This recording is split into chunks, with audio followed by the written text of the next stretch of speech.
Hello friends, welcome back to Tamil stock best channel. இன்னைக்கு வீடியோவில் நம்ம என்ன பார்க்க போகிறோம் அப்படின்னா, நல்ல கம்பெனிஸ் பெரிய பெரிய ஆர்டர்ஸ் எடுத்திருக்காங்க. அது எந்தெந்த கம்பெனி எந்த மாதிரி ஆர்டர்ஸ்ன்ட்டு இன்னைக்கு வீடியோவில் பார்க்கலாம். வாங்க, உங்கள் டைம் வேஸ்ட் பண்ணாமல் வீடியோக்குள்ளே போகலாம். ஃபஸ்ட்டு நம்ம பார்க்குறது டாடா மோட்டார்ஸ். டாடா மோட்டார்ஸில் கமர்ஷியல் வெஹிக்கிள் டிவிஷன். இவங்க தான் இந்த பஸ்ஸு, ட்ரக்கு இந்த மாதிரி பெரிய பெரிய ஹெவி டியூட்டி வெஹிக்கிள்ஸ் எல்லாம் டீல் பண்ணிகிட்டு இருக்காங்க. அவங்களுக்கு ஒரு 5000 புது பஸ்ஸுக்கான ஆர்டர்ஸ் கிடச்சிருக்கு. அதுவும் பல மாநிலத்திலேருந்து கிடச்சிருக்கு. Multiple state transport.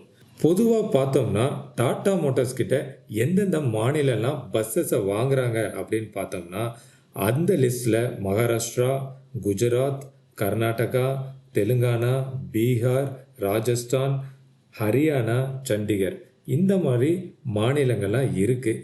இந்த லிஸ்ட்டில் இருக்க சில மாநிலங்கள் தான் இப்போது டாடா மோட்டார்ஸ்க்கு இந்த புது ஆர்டர்ஸ் கொடுத்துருக்காங்க. இப்போ டாடா மோட்டார்ஸோட கமர்ஷியல் வெஹிக்கிளோட சார்ட்டை பார்க்கலாம். இது டாடா மோட்டார்ஸ் கிட்டேருந்து டீமர்ஜ் ஆகி வந்ததுலேருந்து நல்ல ஒரு ஏற்றம் கொடுத்து, இப்போ இந்த வார் பதற்றத்தினால இதில் ஒரு ப்ராஃபிட் புக்கிங் நடந்துகிட்ருக்கு. அதனால் இப்போ தற்காலிகமாக விலை சரிஞ்சிட்ருக்கு. கடைசியாக வெள்ளிக்கிழமை 425 ரூபான்ற விலையில் க்ளோசிங் ஆகிருக்கு டாடா மோட்டார்ஸ் கமர்ஷியல் வெஹிக்கிள்ஸ். அடுத்த நியூஸும் ஒரு ஆட்டோ செக்டரில் இருக்க பெரிய கம்பெனி. இவங்களும் கமர்ஷியல் வெஹிக்கிள் பண்ணிகிட்ருக்காங்க. அசோக் லைலாண்ட். இவங்க சமீபத்தில் சென்னை பக்கத்தில் ஸ்ரீபெரும்புத்தூர் தாலுக்காவில் இருக்கிற இடத்துல அவங்களுடைய புதிய பேட்ரி பேக் மேனுஃபேக்சரிங் ஃபெசிலிட்டிக்கு அடிக்கல் நாட்டியிருக்காங்க. இந்த ஃபெசிலிட்டியோட மதிப்பு 400லேருந்து 500 கோடி மதிப்பில் இன்வெஸ்ட் பண்ண போகிறாங்க. இதுக்கு தமிழ்நாடு முதல்வர் தான் அடிக்கல் நாட்டியிருக்காரு. அசோக் லைலாண்டும் எலக்ட்ரிக்கல் வெஹிக்கிள்ஸ் பண்ணிகிட்ருக்காங்க. இப்போ பொதுவாக அவங்களோட வெஹிக்கிள்ஸுக்கு வெளியில் வேறு யார்கிட்டயோ இருந்து தான் பேட்ரிக்கு அவங்க சோர்ஸ் பண்ணிகிட்டு இருப்பாங்க. ஆனால் இப்போது இவங்களோட எலக்ட்ரிக்கல் வெஹிக்கிள் பேட்ரி பேக்குக்கான மேனுஃபேக்சரிங் ஃபெசிலிட்டி ரெடி ஆகிடுச்சுன்னா இவங்க யாரையும் சார்ந்திருக்க தேவையில்லை. ஸோ இவங்கக்கிட்டேயே ஓன் மேனுஃபேக்சரிங் கிடச்சிரும். ஸோ சப்ளை செயின் ப்ராப்ளம்லாம் எதுவும் இருக்காது. ஸோ இது அவங்க ப்ரொடக்ஷனுக்கு இன்னும் அட்வான்டேஜாக இருக்கும். இப்போது அசோக் லைலாண்டோட ப்ரைஸ் சார்ட்டை பார்த்துட்டு இருந்தோம்னா, அமெரிக்கா ஈரான் மேலே தான் ராக்கெட் விட்டாங்க அப்படின்னு சொல்லிட்டு இருக்காங்க. ஆனால் அந்த ராக்கெட்ஸ் எல்லாமே ஈரானில் விழுந்துதான் தெரியல, நம்ம பங்கு சந்தையில் கரெக்டாக விழுந்திருக்கு. பாருங்கள், ஒவ்வொரு கேண்டிலும் மிசைல் மாதிரி இருக்குது. எவ்வளோ தாக்கத்தை ஏற்படுத்தியிருக்கு பார்த்தீங்களா?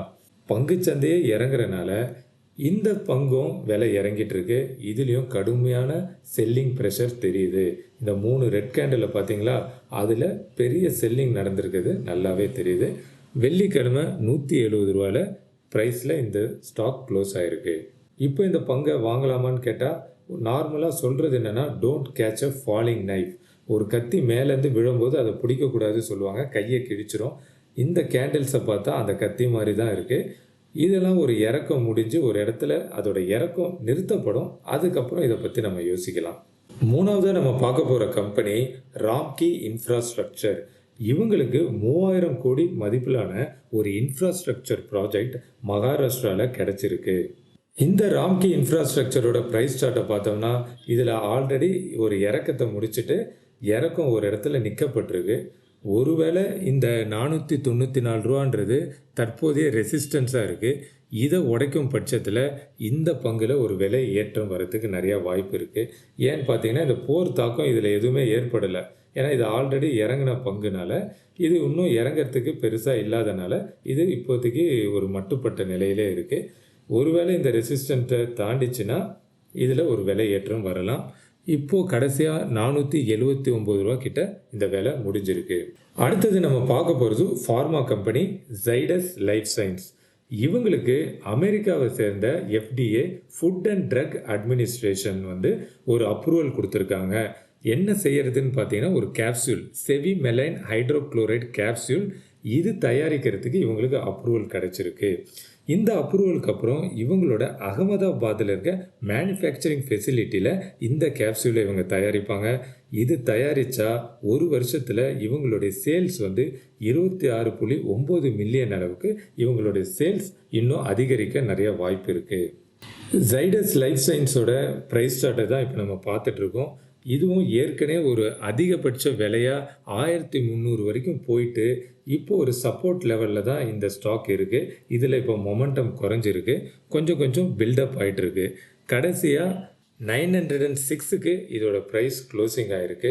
யாருக்கெல்லாம் பொறுமை இருக்கோ, இது இந்த ஸ்டாக் வந்து நல்ல ரிசல்ட்ஸ்லாம் குடுத்துட்டு இருக்காங்க. ரெகுலரா டிவிடெண்ட்ஸ் குடுத்துட்டு இருக்காங்க. பொறுமையா காத்திருக்கலாம் அப்படின்னா, இந்த ஸ்டாக்க கன்சிடர் பண்ணலாம். அடுத்ததா நம்ம பார்க்க போற கம்பெனி HFCL. இவங்க இந்த டெலிகாம் கேபிள்ஸ் எல்லாம் மேனுஃபேக்சர் பண்ணிட்டு இருக்காங்க. இவங்களுக்கும் 10,000 கோடி ரூபாய் மதிப்பிலான ஒரு பெரிய ஆர்டர் கிடைச்சிருக்கு. ஒரு வெளிநாட்டு கம்பெனி கிட்ட. எந்த கம்பெனின்னு அவங்களுடைய டிஸ்க்ளோஷர் லெட்டர்ல சொல்லல. இந்த ஆர்டர் பார்த்தீங்கன்னா 5 வருஷத்துக்கு இவங்க அந்த ஆப்டிகல் ஃபைபர் கேபிள அவங்களுக்கு சப்ளை பண்ணணும். இதுதான் அந்த ஆர்டர். HFCLோட பிரைஸ் சார்ட்டை பார்த்தாலும் கிட்டத்தட்ட ஒரு டபுள் பாட்டம் ஃபார்ம் பண்ணிட்டு இந்த பிரைஸ் மேலே ஏறதுக்கு ரெடியாக இருக்கிற மாதிரி தான் பிரைஸ் தெரியுது. இதோட வீக்லி சார்ட்டில் பார்த்தீங்கன்னா தெரியும் அது எந்த அளவுலேருந்து கீழே இறங்கியிருக்கு அப்படின்ட்டு. ஒரு காலகட்டத்தில் 170 ரூபா வரைக்கும் போயிட்டு இன்னைக்கு வந்து 71 ரூபாயில் ட்ரேட் ஆகிட்டு இருக்கு. நான் இந்த ஸ்டாக்கை வந்து 2024ல் பார்த்துட்டு இருந்தேன். இந்த ஏற்றத்தில் அதை மிஸ் பண்ணிட்டேன்னு நான் ரொம்ப வருத்தப்பட்டுட்டு இருந்தேன்.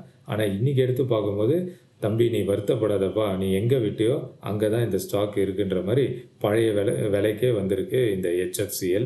இப்போ இந்த ரெசிஸ்டன்ஸை பிரேக் அவுட் பண்ணி மேலே ஏறிச்சுன்னா இதில் ஒரு சின்ன ஏற்றம் வரத்துக்கு நல்ல வாய்ப்பு இருக்குது. இப்போ நம்ம தனிப்பட்ட ஸ்டாக்ஸை பற்றிலாம் பேசிகிட்டு இருந்தோம். அவங்க ஆர்டர்ஸ் எடுத்ததை பற்றிலாம் நம்ம பேசணும்.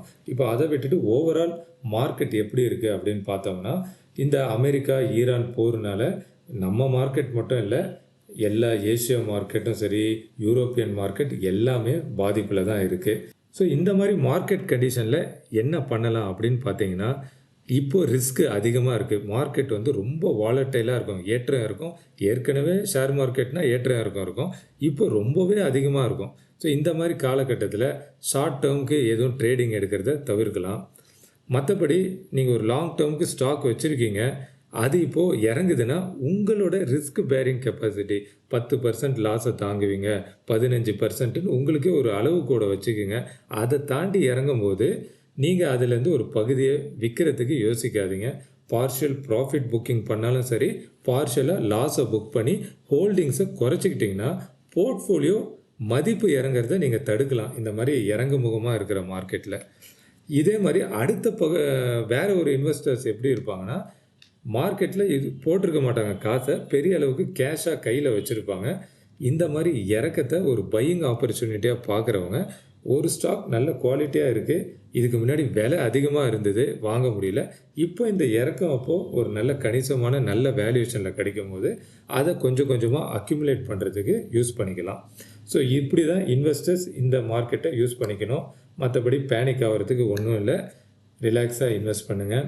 ஸோ இன்றைக்கி சொன்ன இன்ஃபர்மேஷன்லாம் உங்களுக்கு யூஸ்ஃபுல்லாக இருந்தால் வீடியோக்கு லைக் பண்ணுங்கள். இந்த மாதிரி இன்ஃபர்மேஷனை மிஸ் பண்ணாமல் பார்க்க தமிழ் ஸ்டாக் பஸ் சேனலுக்கு சப்ஸ்கிரைப் பண்ணுங்கள். மறக்காமல் உங்கள் ஃப்ரெண்ட்ஸ்க்கும் ஷேர் பண்ணுங்கள்.